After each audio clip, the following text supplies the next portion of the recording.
¿Se compromete usted a no convocar una asamblea constituyente?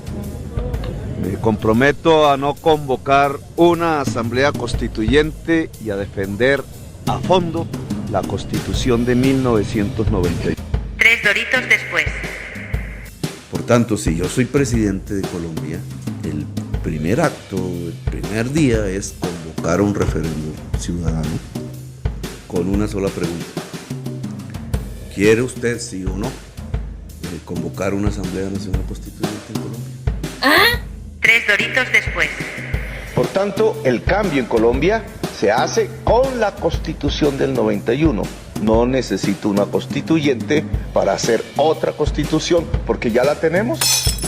3 doritos después. Y por tanto, entonces Colombia tiene que ir a una Asamblea Nacional Constituyente.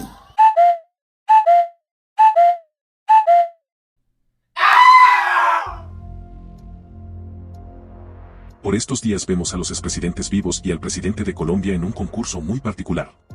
Para el mismo fueron descalificados todos los expresidentes desde Barco para atrás, simplemente porque pasaron a mejor vida, no porque no tengan que aportar en esta particular competencia.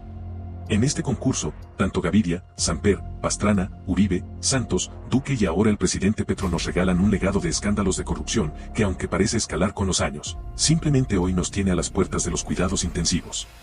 No es una exageración, estamos cerca, cada vez más cerca, de llegar a la inviabilidad económica, social, de seguridad o jurídica, o en otras palabras, estamos a punto de entrar en la noche más oscura. En una historia que jamás logró ser transparente en 214 años de historia. Abuelo de pájaro y solo por enunciar unos cuantos escándalos. Tenemos a Gaviria con un país narcotizado y narcopolitizado, el proceso 8000 con Samper, el cuestionable Plan Colombia de Pastrana y su proceso fallido con las FARC, los falsos positivos de Uribe, el paramilitarismo y las chuzadas del DAS, el escándalo de Odebrecht de Santos y su acuerdo con las FARC que solo quedó en la firma, la ñeñe política de Duque o las marionetas de su mamá y ahora la belleza del escándalo de la UNRWA en el gobierno Petro, o los dineros de Nicolás Petro en la campaña o los audios de Benedetti, que mágicamente se dejaron de oír. Repito, son solo algunos pequeños casitos de corrupción dentro de todos los que en simultáneo se vivieron en cada gobierno de turno y se viven actualmente en Colombia, pero todos con algo muy recurrente y similar.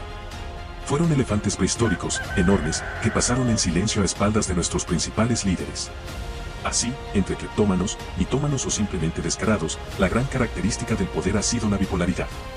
Un rasgo tan característico que les ha permitido siempre hablar de transparencia mientras llenan maletas de dinero público para repartir en marchas, de paz mientras estimulan la guerra o incluso de firmar en piedra y durante sus campañas promesas de cosas que no harán pero que terminan olvidando, como no aumentar los impuestos en una economía jodida o de no convocar una nueva constituyente y defenderla del 91.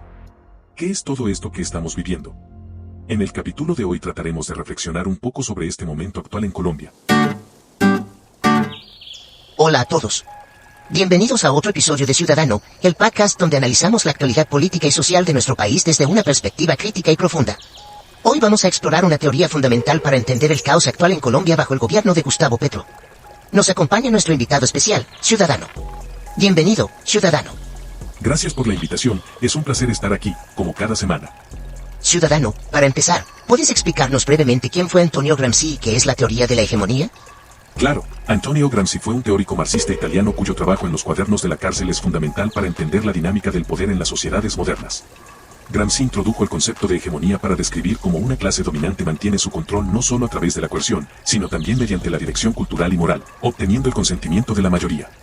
¿Y qué es exactamente una crisis orgánica según Gramsci? Una crisis orgánica ocurre cuando la hegemonía de la clase dominante se debilita debido a contradicciones internas y conflictos sociales que no pueden ser resueltos dentro del marco existente. Esto crea una oportunidad para que nuevas fuerzas sociales propongan un cambio radical y establezcan una nueva hegemonía. Interesante.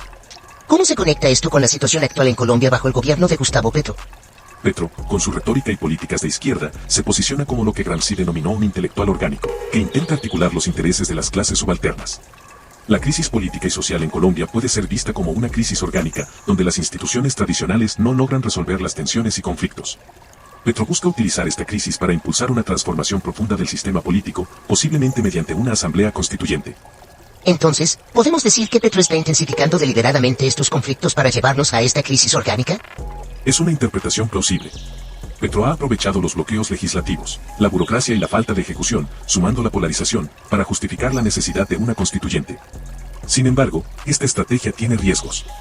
Intensificar los conflictos y debilitar las instituciones puede llevar al colapso total del sistema político, creando un terreno fértil para una inestabilidad que puede ser incontrolable, incluso para él. Eso suena bastante alarmante. Podríamos estar al borde de una guerra civil o un golpe de Estado. Lamentablemente, el colapso de las instituciones y la intensificación de los conflictos pueden llevarnos a escenarios extremos, como una guerra civil o un golpe de Estado.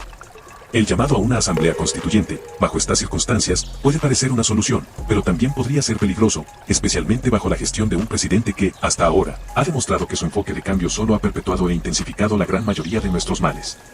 Ciudadano, muchas gracias por tu análisis. La situación en Colombia es crítica y debemos estar muy atentos a los desarrollos futuros. Y a ustedes, nuestros oyentes, les agradecemos por acompañarnos. No olviden suscribirse para más episodios de Ciudadano, donde seguimos explorando y cuestionando el mundo en el que vivimos. Hasta la próxima. Gracias a ti y a todos nuestros oyentes. Recuerden el dicho, no todo el que te unta de mierda es tu enemigo y no todo el que te saca de la mierda es tu amigo.